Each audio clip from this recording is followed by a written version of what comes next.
me, Galen. Galen's got Parkinson's. It's December, Christmas 2025. I'm going to do a whole series of wintry Christmas-themed bits and bobs for you. That might be nice. I hope so. Maybe give you some ideas. I like the idea of us doing festive games at Christmas. People do, don't they? They play charades or whatever they play. But we're wargamers, so we want to wargame.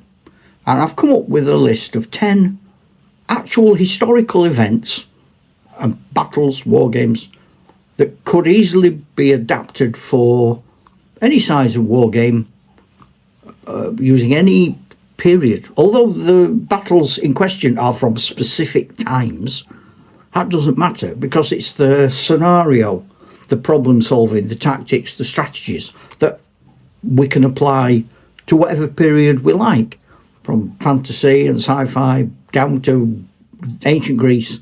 Napoleonics, could be anything. Just because that's not when it really happened doesn't mean to say it's not when we can make it happen. It's Christmas, wishes come true. So that's where we're at.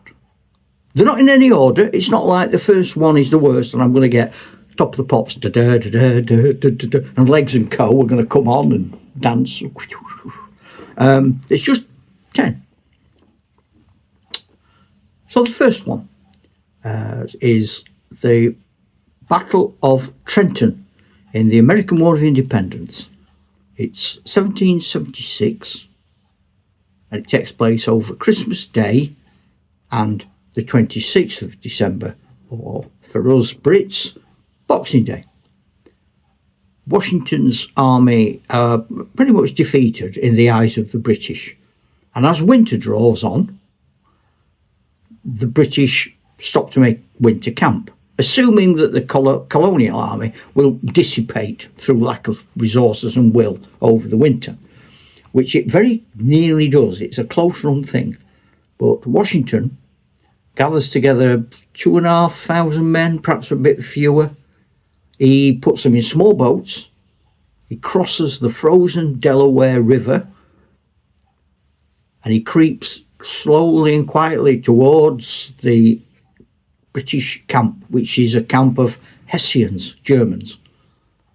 Washington's calculated that Germanic people like celebrating at Christmas, so he thinks they may well be a little bit unprepared for a Christmas morning attack, and he's completely right. So the scenario is really, I suppose, in two parts. Crossing the Delaware, so you've got a sort of asymmetric element of a night action. The American troops, or whoever they are, they might be dwarfs crossing a river to fight orcs. It might be Confederates crossing a river to fight the Union. It might be French Napoleonic voltigeurs. We don't care. We don't know. It doesn't matter. But in this real battle, the Americans have got to cross the river. They're fighting the weather. They're fighting the river. There's ice. They've got all manner of issues. They've got to do it silently and without alerting the Hessians. So that's one element. You could almost off-board role-play that. And then the final scenario 2 is the sort of Hessians hangover when the Americans break cover and open fire on the little village of Trenton. A lot of the Hessians are hungover. The officers aren't on duty. I'll leave it to your imaginations to work out where they might be.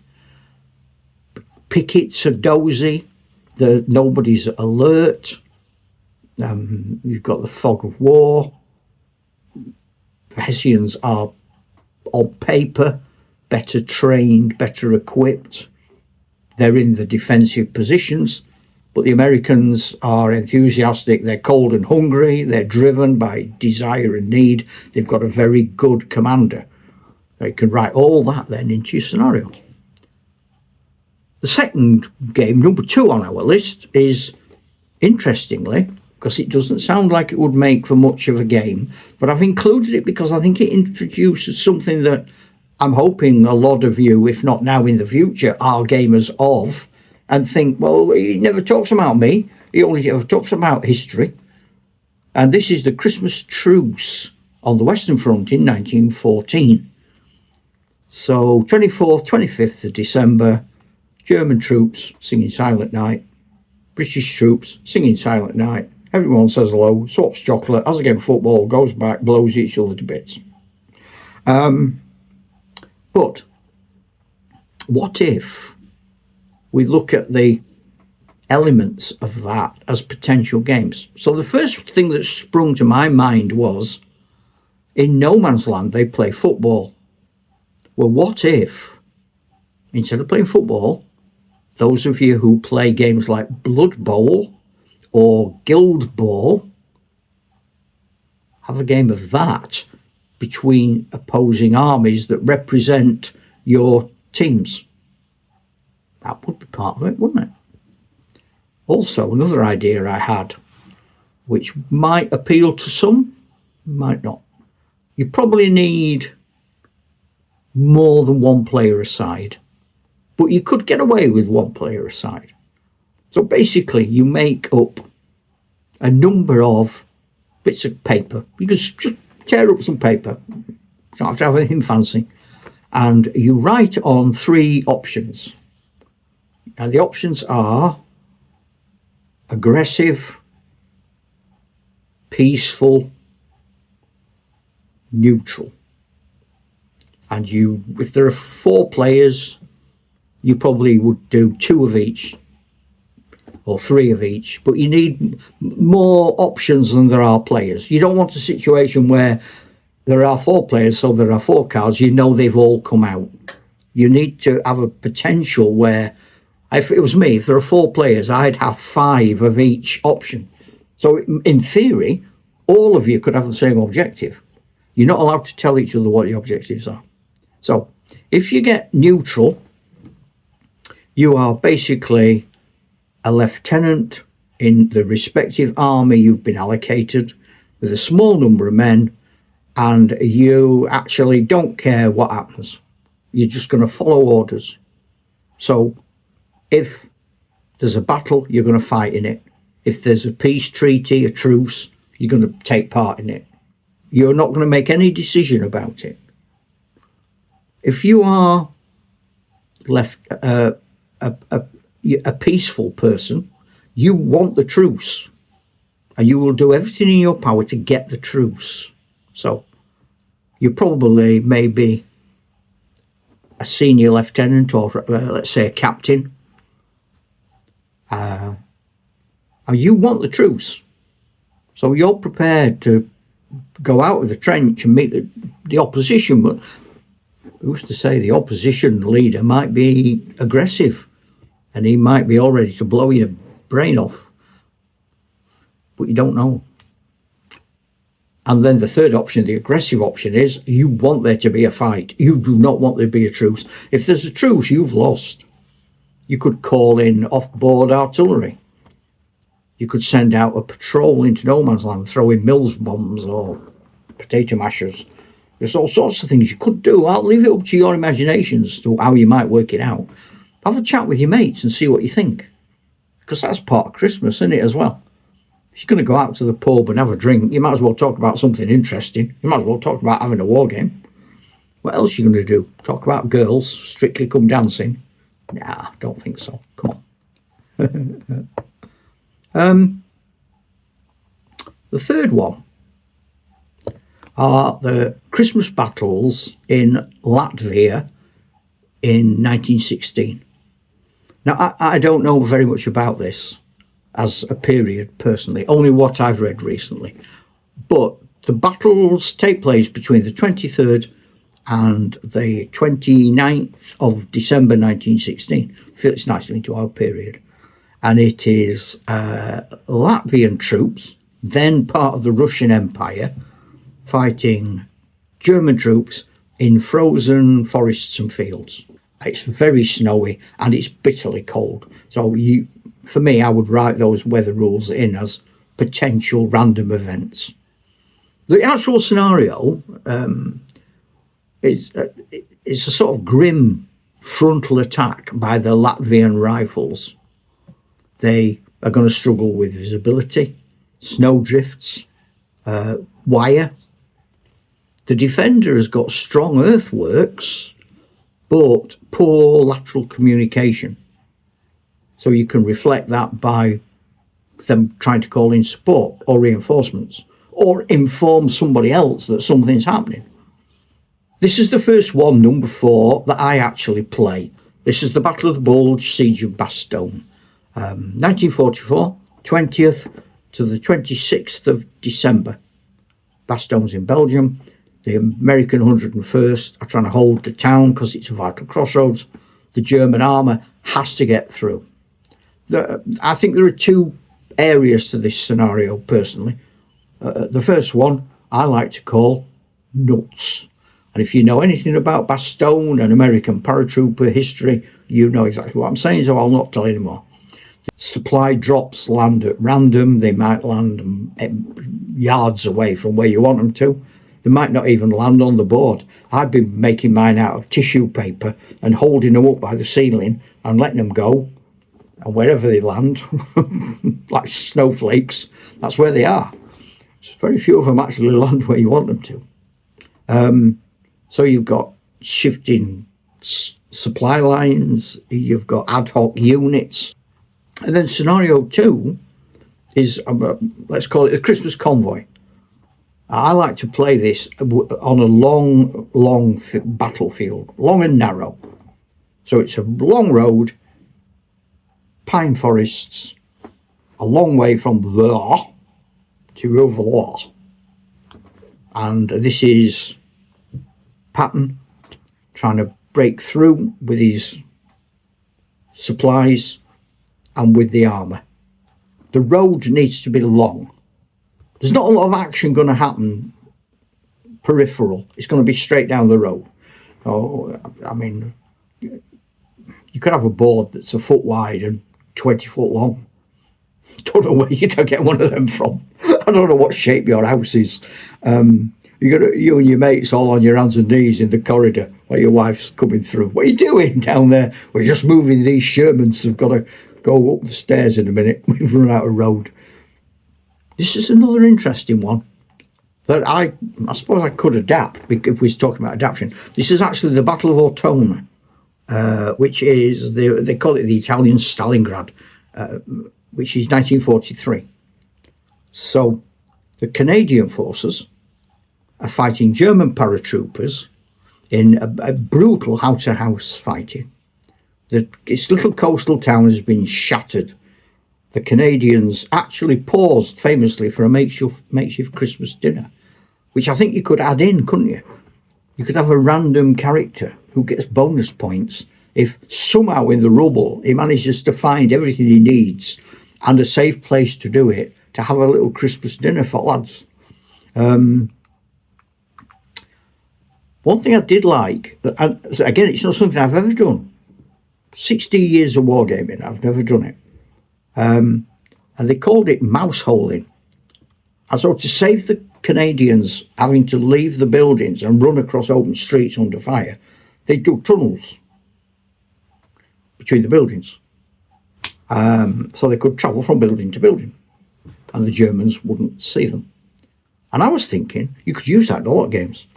You could use that in games where there's been priest holes, or fantasy games for goblins and orcs digging under things, or English Civil War sieges where you're medieval where you're tunneling under. And what I thought was, you throw a d6, and that could be the number of potential tunnels you get, and then you throw a d6 for each tunnel, and that tells you how long it is in inches. And you could make little templates, and you wouldn't have to tell your opponent how many of those you got or how long they were. And that's it. You could even put a couple together, couldn't you? So say you got a 6 and a 4, you could have a 10. But then you'd only have one 10 rather than a 6 and a 4. But they'd be strategic decisions that you as a commander could make. I'm going to use that. I'm going to make lots and lots of these things and put them in a box, because I could see me needing that a lot. Another period I do for number 6. This is the first battle of Fort Fisher, American Civil War, 1864. So what actually happens is the Union forces bombard from the sea a place. They call it, it's like the Gibraltar of the Confederacy. And then, having battered it from the sea, they attempt a naval landing near Cape Fear to cut off Wilmington. That's the aim. I talked in a video a few months ago about aims and objectives to make a good game. So your aim is to cut off Wilmington. Your objectives then are shelling the coastal town, landing an amphibious landing, and it's in 3 parts. So the first part of the game is you have a big explosive ship. It was the Louisiana, I think. Might be wrong. And it hits the fortress from a long way off with big heavy stuff. That's the first bit. Now, you don't have to spend all afternoon, do you, doing that? You could just say, okay, on day 1, you can't hit my ship, it's too far away, blasting you, and I'm throwing that dice, and that's the damage I've done. Well, let's work it out, what's happened. 2 days later, after naval bombardments against the sort of robust ramparts and outer defences, there is a Christmas Day landing where Union troops attempt an amphibious landing in landing craft, and they then try and take the defences. So they shell the defences from a long way away. They spend a couple of days peppering the whole beach area and the ramparts. They land from the sea and they rush it. That's the game. It's naval land combo game. Could be a lot of fun. I think you've got to emphasise the weather. That's important. The state of the sea, especially for the landing craft. And you've got to give the defenders perhaps limited but brutal heavy guns. So they're not going to have the sort of heavy guns that are going to win the day. They're not going to have the sort of heavy guns that are going to really upset the big ships. But they need to have enough heavy guns to make a fight of it, having been powdered for 3 days. But not so many as to spoil the balance. And that's where, you know, as a design in the game, you're going to have to use your sort of wargaming intelligence as to what works and what doesn't. Number 7 is the Winter War. Soviet assault on the Saronto River, Mannerheim Line, 1939. This is dawn, Christmas Day, along the Saronto River, which is frozen. And it's part of the Finnish Mannerheim Line. And what happens is, as part of a broader Christmas offensive against Finland, the Soviet forces launch attacks across the frozen river. The Finns used prepared positions, ski troops, and an intimate knowledge of the terrain to repel and to blunt these assaults in the deep winter conditions. Now, perfect for a festive game. You've got fighting across the frozen river. You've got fragile ice, which can crack under the weight of vehicles or concentrated fire. You've got the enemy with hidden deployment. You've got the enemy with additional mobility, or you could penalise the attackers unless you've got ski troops, in which case you're fine, just have your ski troops. I don't. So I would have troops on the defenders' side who are more mobile than the attackers. And I would say that's because they would have been ski troops, that unit. Perhaps have a fantasy game because of their elves, virtually running across the snow on their little LV tippy toes. And then snow rules, good snow rules, visibility, tests for extreme cold, attrition. If you like something a bit warmer for your Christmas Day, what about the Ethiopian versus Italy Christmas offensive from the Second Ethiopian War, late 1935, a pass in northern Ethiopia. There's a major push around Christmas. What happens is the Ethiopian forces launch a large counter-offensive into the mountains, aiming to cut off and isolate Italian columns and overwhelm them with superior numbers in difficult terrain. Despite some local success, Italian firepower and air support ultimately prevails. But as a scenario, it's in a different environment. It's in a more arid environment. The Italians can have armoured cars, limited tanks, limited aircraft if you were going down that road, vulnerable supply lines because they're in rough terrain. The Ethiopians have large infantry units with good knowledge of the hills and passes, but weaker ranged fire. So you can emphasise ambushes. Number 9.